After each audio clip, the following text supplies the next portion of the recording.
Proses Mauro Zylstra akhirnya temui titik terang, tinggal terbang ke Jakarta. Drawing ulang Liga 4 kembali kontroversial, PSSI tuai kritik tajam. Respon mengejutkan Novarianto usai timnas Indonesia 17 dibantai Korea Utara. Nama Michael Bakir kembali mencuat akan jadi pemain selanjutnya yang bakal proses WNI. Kemenpora gelontorkan dana hampir 200 miliar untuk PSSI. Simak informasi selengkapnya sebagai berikut.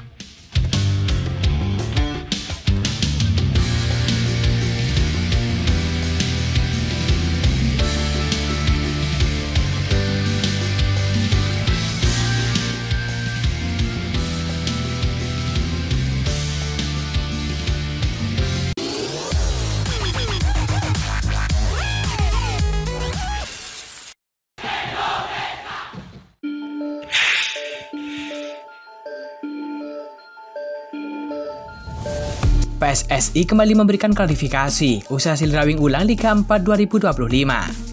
Dalam drawing ulang tersebut ada bagian yang terpotong sehingga membuat kejanggalan.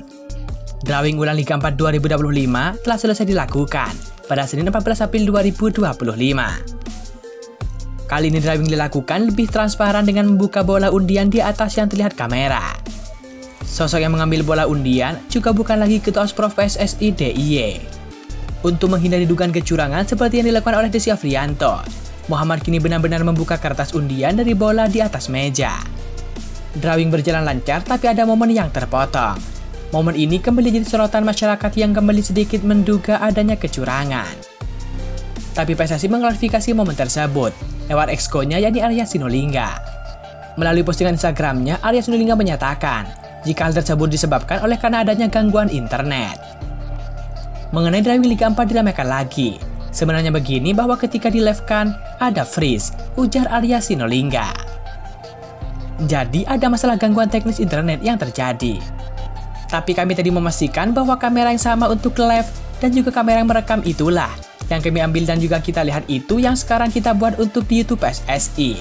Tegas Arya Sinulinga.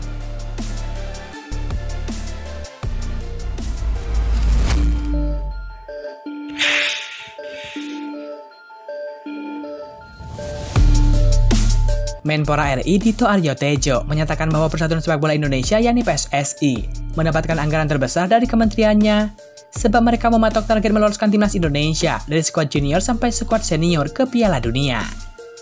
PSSI mendapatkan 199,7 miliar rupiah dari total 420,2 miliar rupiah yang dikucurkan ke Menpora untuk 13 cabang olahraga. Dito menjelaskan sepak bola merupakan cabur yang strategis yang berpotensi tinggi mengangkat prestasi olahraga di Indonesia. Anggaran ini akan digunakan PSSI untuk program pembinaan usia muda, mulai dari U17, U20, U23, hingga tim senior. Pemerintah memberikan perhatian kepada PSSI melalui Instruksi Presiden Nomor 3 Tahun 2019 tentang pencepatan pembangunan sepak bola Indonesia. Target kita jelas, lolos ke Piala Dunia. Alhamdulillah tim U17 telah mencatat sejarah dan juga ini harus terus berkembang dan kita dorong, kata Dito Aryo Tejo.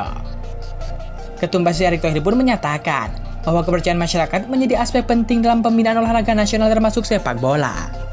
Ia pun menyatakan bahwa sejak awal pihaknya transparan dalam menyiapkan program-program PSSI. Jadi pendanaan pun kami publikasikan secara transparan. Kami akomodir, kami buka semua, kata Erick Thohir. Erick menjelaskan pihaknya juga menjadi sumber pendanaan dari pihak swasta, dengan total yang terkumpul senilai hampir 450 miliar rupiah.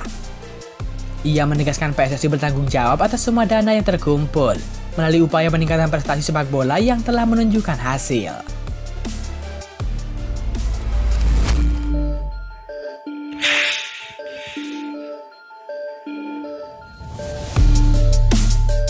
Timnas Indonesia tengah bersiap menyambut amunisi baru yang dinilai potensial untuk memperkuat timnas Indonesia di lini serang. Sosok yang sedang mencuri perhatian adalah Mauro Zylstra, penyerang muda tampil impresif di Liga 2 Belanda bersama dengan FC Volendam. Nama Zylstra semakin hangat diperbincangkan, lantaran peluangnya merasakan kompetisi Eredivisie musim depan terbuka lebar. Sekaligus proses naturalisasinya menuju status WNI tengah digodok oleh PSSI. Mauro Zylstra yang baru berusia 20 tahun, berpostur tinggi menjulang dengan 188 cm. Ia mencuri perhatian banyak pihak, termasuk pelatih timnas Indonesia Patrick Kluivert. Penyerang bertalenta ini tercatat sudah tampil bersama dengan tim senior FC Volendam. Salah satunya saat melawan AZ Alkmaar pada pekan ke-34 Liga 2 Belanda 2024-2025. Meskipun hanya bermain 2 menit, kehadirannya menandai potensi yang siap dikembangkan. Kemenangan tipis 1-0 yang diraih oleh FC Volendam dalam laga tersebut membawa dampak besar. Klub yang dijuluki oranye tersebut kini kukuh di puncak klasemen sementara dengan perolehan 76 poin, unggul 13 angka dari ADO Den Haag yang berada di peringkat ketiga. Dengan hanya 4 pertandingan tersisa di musim ini, ADO Den Haag dipastikan tidak dapat menyalip Volendam.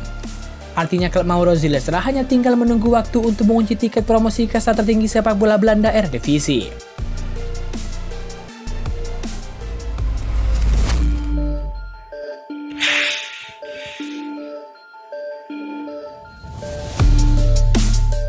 Pelatih skuad Garuda Muda Nova Arianto memberikan tanggapannya usai timnas Garuda Muda kalah 0-6 dari Korea Utara.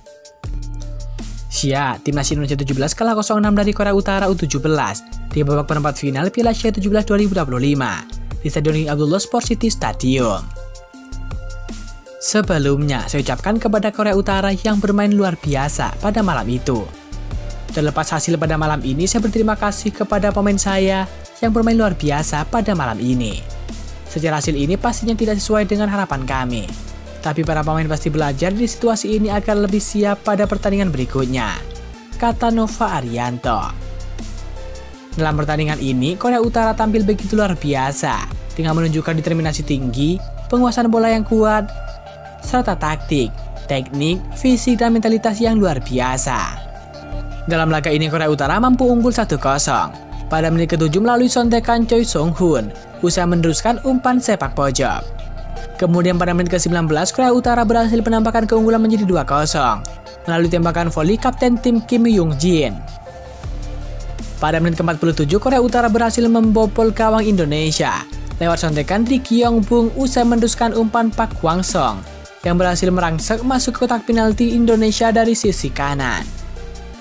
Kemudian pada menit ke-60 Korea Utara berhasil menambahkan keunggulan menjadi 4-0 lewat gol Kim Tae-guk melalui eksekusi penalti.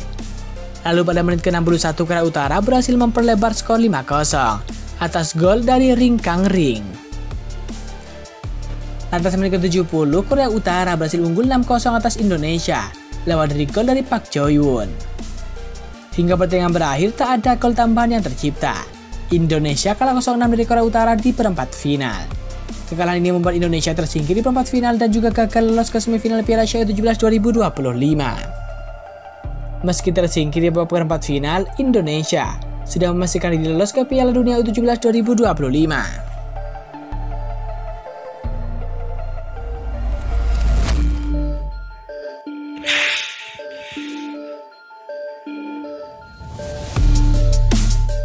Nama Mitchell Baker viral di media sosial karena diklaim punya darah keturunan Indonesia. Dia pernah meraih gelar Liga Eropa semasa membela Atalanta. Baker jadi perbincangan hangat warganet setelah muncul pemberitaan mengejutkan dari Clement Dagblad. Media Belanda itu mengklaim Baker tengah dibujuk memperkuat timnas Indonesia. Ade menyebut Baker punya darah Indonesia dari kakeknya yang lahir di Maluku.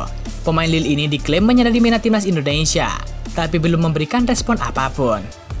Mitchell Baker merupakan pemain kelahiran Belanda yang kenyang pengalaman di Eropa. Jebolan Akademi Ajax Amsterdam ini sudah berkarir di 4 negara benua biru. Ajax jadi klub pertamanya pada tahun 2018-2019. Bek 24 tahun itu selanjutnya bermain untuk Paris Saint-Germain, Bayer Leverkusen, Atalanta, dan kini dipinjamkan ke Lille. Torehan trofi juga dipersembahkan Baker pada beberapa klub. Dia ikut membantu Ajax Amsterdam meraih gelar KNVB Cup 2019. Serta 4 trofi domestik Prancis dalam 4 musim bersama dengan PSG. Pencapaian tertingginya yakni saat membela Atalanta. Baker mengantarkan Ladea meraih trofi Liga Eropa 2024, usai menyikat mantan klubnya yakni Bayer Leverkusen. Baker mencatatkan 5 pertandingan dalam kampanye Atalanta meraih gelar Liga Eropa. Baker turut tampil sebagai pemain pengganti di Piala Super Eropa mengalahkan Real Madrid.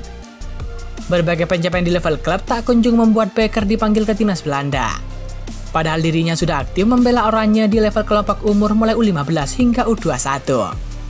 Baker sempat masuk skuad sementara timnas Belanda di Piala Dunia 2022. Namanya dicuri Louis van Gaal dalam daftar 26 pemain yang dibawa ke Qatar. Michael Bakker sejauh ini belum mencatatkan caps bersama dengan timnas senior Belanda. Berdasarkan aturan FIFA, dirinya bisa membela timnas Indonesia apabila benar-benar diproses karena tak pernah memperkuat tim nasional Belanda yang senior.